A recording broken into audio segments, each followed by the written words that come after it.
Hi guys, Chick here with day 56 of the 77-day video challenge. And we've gotten through the really difficult part for me, but we're not completely done here. What I want to talk to you about tonight is the first two stages and the five stages of grief. Um, the first one being denial. And whether you want to admit it or not, this is almost always a part of grief. It certainly was for me.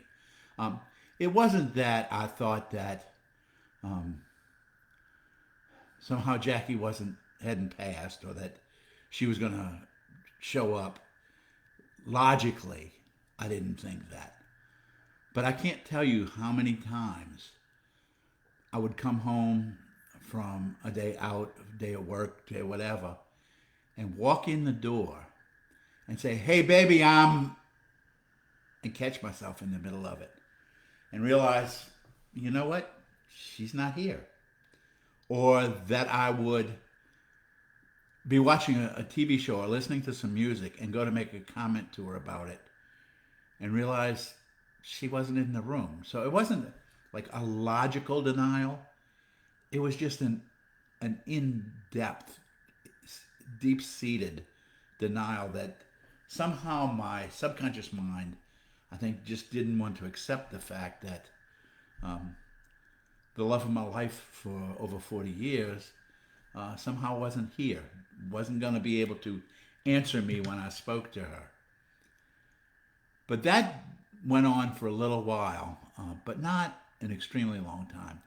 And then I passed into the second stage of grief, which was anger.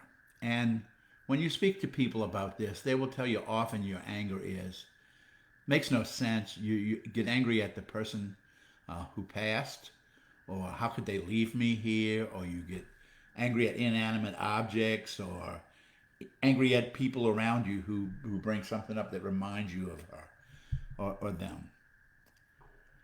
But I have to be honest with you, my anger was pretty direct. I was angry with God. Now, like most people, you don't want to necessarily express your anger to God because He's God and you're not. But I was very fortunate when I first gave my life to Christ. I was reading a book on prayer, and it said that there was a prayer that in the Western world had been pretty much forgotten, but in the East it was very well known, and it was called the prayer of complaint. And it said in that book that, it's not sacrilegious to be angry with God. It's not sacrilegious to tell God you're angry at Him. It can be sacrilegious to tell everybody else or to complain about Him, but never to complain to Him. So this went on for a little while, and I was kind of backing off of my prayer, backing off of my devotionals, etc., because I was angry at Him. But I realized that was dumb, and I remembered about the prayer of complaint. And so one night, in the middle of I sat down directly to deal with this, and I cried out to God. And I was angry when I said it, I don't mind telling you. And my call out to Him was, God, how could you take her from me? And as He is often wont to do with me, He answered me in that still small voice in my mind. And He said, Chick, I did not take her from you. I brought her to me. And this amazing thing happened. A feeling of peace and of completion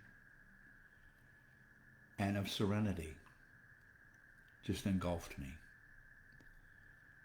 And He relieved me of that resentment and gave me peace.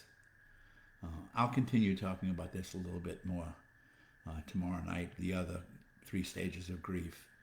And look forward to seeing you again tomorrow. one day at a time.